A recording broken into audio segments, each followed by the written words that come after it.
চলো চলো চলো খেতে দিব, চলো চলো এখনই চলো চলো, আসো আসো আসো আসো আসো আসো আসো আসো আসো। এই যে কে খাবে কে খাবে কে খাবে, এখন হচ্ছে ডুয়ো বাবা খাবে। বসে বসে খাও তো, চলো বসো, গুড বয়। হ্যাঁ বসে বসে খাও। ওকে খেতে দিয়ে দিলাম কারণ অনেকটাই বেজে গেছে, খিদে পেয়ে গেছে ওর। এত গরম পড়েছে, এত রোদ, একদম ঠাটা পড়ছে রোদ, তার মধ্যে হচ্ছে ভিড়, দেখো প্রচুর ভিড়, এত জ্যাম আর এত গরম, আর দোকানটার সামনে মানে বেশি ভিড়। আমি দোকানে আর কি গাড়িতে বসে আছি, আর ওর বাবা দোকানে জিনিস থাকতে গেল, ওরও ঝামেলা হয়ে গেছে।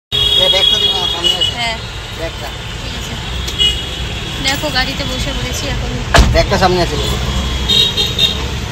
গাড়িতে বসে পড়েছি, এখন যাচ্ছি আর কি, মানে কাজে অকাজে বেরিয়ে যেতে হচ্ছে। এখন হঠাৎ করে কাজ করে যাচ্ছে, সব কাজ ফেলে, এদিকে সব কাজ ফেলে তাড়াহুড়ো করে ম্যানেজ করে আবার বেরিয়ে যেতে হচ্ছে, এই হচ্ছে আর কি। তা কোনো রকমে মানে কিছুই না, কোনো রকমের একদম তাড়াহুড়ো করে কাজ করে ছেলেকে রেখে ছেলে আসলো না, প্রচণ্ড গরম, ওর শরীরটা ভালোই হচ্ছে না, সেই জন্য এই যে বেরিয়ে গেলাম। Hi everyone, welcome to my channel পাখির বাসা। আমি রাখি, তোমাদেরকে তো দেখালামই সাত সকালে বেরিয়ে গেছি কাজ নিয়ে, বাড়ির থেকে কিচ্ছু খেয়ে আসতে পারিনি। এবার এই দোকানে, রাস্তার পাশে এই দোকানে চা ভীষণ ভালো, হ্যাঁ, তো এর জন্য এই দোকানে একটু চা খাবো বললাম, যে বাড়ির থেকে আমার কিছু খাওয়া হয়নি, গা গোলাচ্ছে, দেখো জায়গাটা কোথায় লেখাই, বুঝতেই পারছো। তো এখানে যদি তোমরা চা খেতে চাও তো চা খেতে পারো, যাওয়ার পথে, শিলিগুড়ি যাওয়ার পথে, ইসলামপুর থেকে শিলিগুড়ি যাওয়ার পথে বেশ ভালো দাদাটা চা বানায়। তো খেয়ে এবার রওনা দিলাম।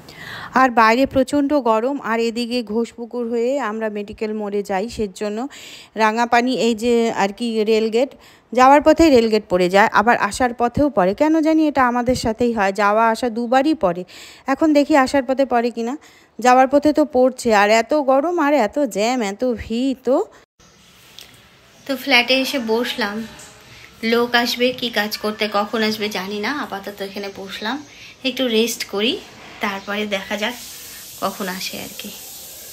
উনি এসে যে বাথরুম ফাথরুম পরিষ্কার করা শুরু করে দিয়েছে, নোংরা ঠিক নাই, ধুলো হয়ে আছে আর কি। তো আমি ধুলো টুলো ধরতে পারি না, আমার ভালো লাগে না, আমিও পরিষ্কার করি, কিন্তু একবার পরিষ্কার হয়ে যাবে তারপরে আমি ক্ষণে ক্ষণে পরিষ্কার করব।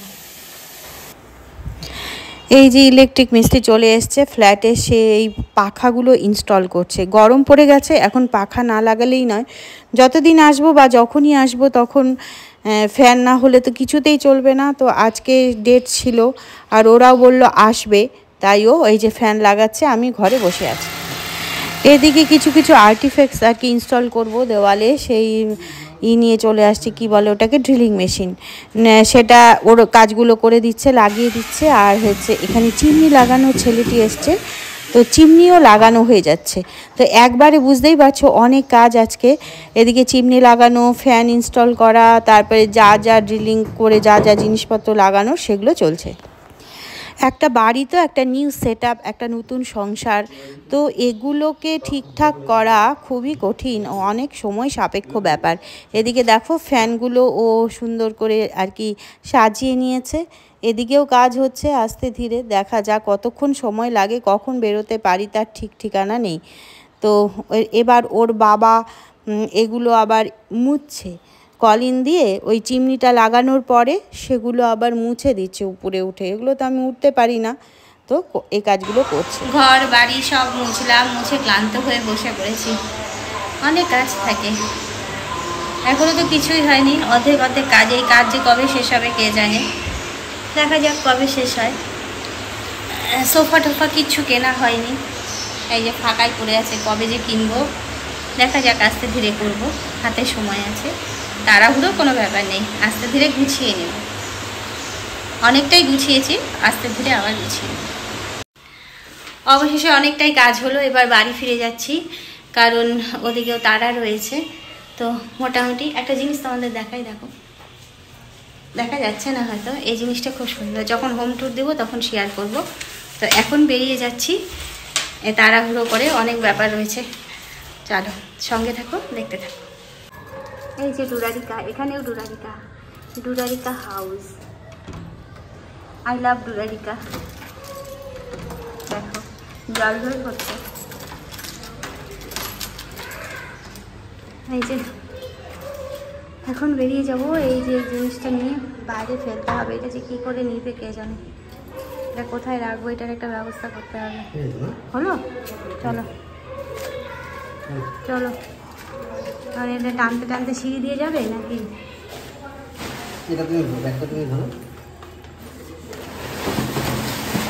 ভগবান,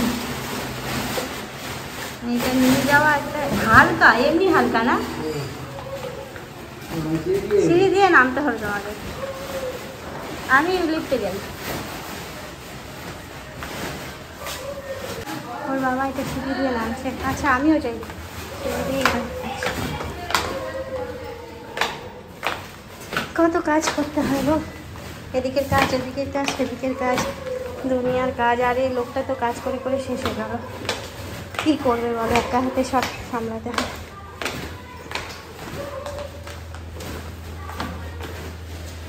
এই জিনিসটাকে ডিকিতে রাখার চেষ্টা করা হচ্ছে। ভিতরে রাখবে না ডিকিতে রাখবা? হ্যাঁ হ্যাঁ, ও হ্যাঁ, আমি তো সামনেই বসতে পারবো। এই যে ঢুকে যাবে হয়তো। হ্যাঁ হ্যাঁ যাবে। কি যাতা,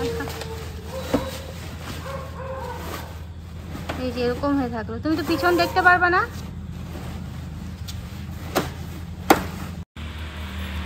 তো যাচ্ছি এবার, গাড়িতে উঠি, এবার হচ্ছে বেরিয়ে পড়বো। রাতে এটা কেমন লাগে দেখা হয়নি, যাই হোক যখন থাকবো তখন ভালো মতো দেখবো এবং তোমাদের সাথে শেয়ার করবো। এই যে বেরিয়ে পড়লাম, এখন সন্ধ্যা নেমেছে সবে। চারিদিকটা কি সুন্দর, কিন্তু বাবা গরু গরু গরু, এই গরু গরু গরু, ভয় পায় ওরা ওখানে।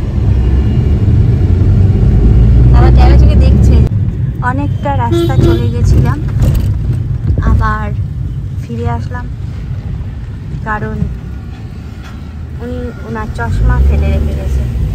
তো মাঝ রাস্তায় এসে মনে হলো চশমা নেই, তো আমি তো রিস্ক নেব না, রাত্রেবেলা এখনই দাঁড়াও, দেখা যাবে না চশমা ছাড়া আমি গাড়ি চালানো, একটু আমাকে দেরি হবে, কিন্তু চশমা ছাড়া তো চলবে না, সেই জন্য আবার ফিরে আসতে বাধ্য হলাম। মানে দুর্ভোগ কপালে লেখা থাকলে যা হয়। আর উনার সাথে গাড়িতে চাপা মানে খুবই রিস্কি ব্যাপার। একে তো হাই স্পিডে উনি গাড়ি চালান, দ্বিতীয়ত হচ্ছে খুবই টেনশন করেন, দোকানে টেনশন করছে আসলে, কতক্ষণে বাড়ি গিয়ে পৌঁছবে এই করে চশমা ফেলে রেখে এসছে। এবার রাস্তা ভুল করে অন্য রাস্তায় চলে গেছে, কি জ্বালা বলো তো। আবার ফিরে এখানে আসলাম, অনেকটা রাস্তা, এখানে আধ ঘন্টার সময় এখানেই নষ্ট হলো। এবার গেছে উপরে এই যে চশমা আনতে, বুঝতে পারছো, এই যে চশমা নিয়ে চলে আসছে এখন। এরকম লোকের সাথে আমি আর কি, এরকম লোকের সাথে আমার জার্নি, আগে এরকম ছিল না। এই ব্যাগটা নিয়েছো তো? হ্যাঁ, একটা ব্যাগ করে এখানে ছোট ব্যাগটা, এই ব্যাগের মধ্যে অনেক চাবি টাবি আছে, ফেলে দিও না, আবার বলা যায় না। রাখছি আর কি, এখন আবার যাওয়া যাক দুর্গা দুর্গা। আবার হচ্ছে রেলগেট পড়ে গেছে, তো মানে ভয়ঙ্কর একটা অ্যালিগেশন উনি আমাকে দিলেন, সেটা হচ্ছে চশমাটা নাকি উনি আমার জন্য ভুলে গেছেন। তোমার জন্য না, মানে তুমি এমন জায়গায় গুছিয়ে রেখেছিলে ড্রেসিং টেবিলের টিভির যে শোকেসটা, তার মধ্যে যে আলমারিগুলো আছে সেখানে তুমি যত্ন করে রেখেছো। এবার বেরোনোর পথে টেবিলের উপর যদি আমি পেতাম, ঠিক আমি সঙ্গে করে নিতাম। নিজের ভুলটা একটু চেষ্টা করো, মানে এটা মানে আমার গুছিয়ে রেখে, তুমি বেশি গুছানি পাবলিক, যার জন্য মানে এটা আমারই দোষ, আমার জন্যই উনি ভুলে গেছে চশমাটা নিতে। এইটা আমার হাতে, আমার যেখানে জিনিস রাখা থাকে সেখানে যদি আমি না পাই, কি বলবো, বুঝতে পারছো, শেষ অবধি আমার চাবি না পেলেও আমার দোষ, কোনো কিছু না পেলে আমার দোষ। এইটা এখন চশমা ফেলে আসছে, এটা আমার দোষ, আমি জানতাম, আমার জন্যই উনি ভুলে গেছেন আর কি, বুঝতে পারছো, এরকম। তাহলে চলে এসেছি ইসলামপুরে। তো দোকানে একটু বসলাম, ওর বাবা দোকানের মেয়েটিকে দিতে গেল, আর আমি আর ছেলে একটু দোকানে বসলাম। এবার বাড়ি যাব।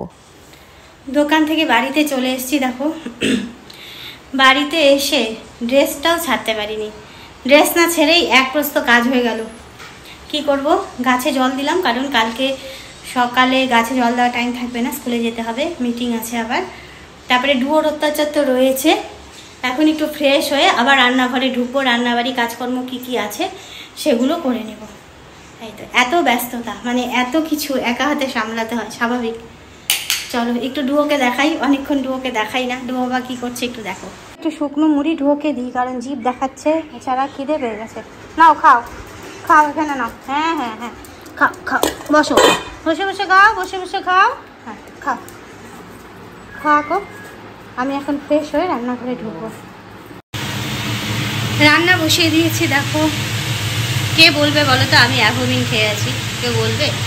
মানে এত অ্যাভোমিন খাই না, মানে অ্যাভোমিন আর আমার কোনো কাজ করে না, কিচ্ছু হয় না। অনেকে একটা অ্যাভোমিন খেলে মানে উঠতে পারবে না। দুধ বসিয়েছি, দুধের দিকে যদি একটু নজর না দিই, দুধ একদম উঠতে পড়ে যাবে। এই দেখো, ফুলকপি ভাজা করব, সের জন্য চাপিয়েছি। ডাল, এই যে ডাল রয়েছে, দুধ গরম বসিয়েছি। আর ছেলে পনিরের সবজি করেছিল, এটা ছেলে নিজে রান্না করেছে। আমি সকালে রান্না করতে পারিনি, ও নিজে রান্না করে খেয়েছে। তো এই তো ক্লান্ত হয়ে গেছি, কিন্তু তবুও করছি, কিছু করার নেই, করতেই হবে। একবার ছেলে রান্না করেছে, এখন তার করবে না, এখন আমাকেই করতে হবে। আবার কেনই বা করবে বলো তো? যাই হোক, করি, পরে আবার আসবো তোমাদের সাথে, ঠিক আছে? তো সব কিছু হয়ে গেল, খাওয়া দাওয়া সব শেষ। এদিকে ছেলে বসছে মায়ের কাছে, ওর একটু বসতেই হবে, কিছুক্ষণ পর পর এরকম আসে বসে। তো একটু মা ঘেঁষা ছেলে ছিল, এখন বড় হয়ে গেছে তাই। তো আজকের মতো রাখছি, টাটা।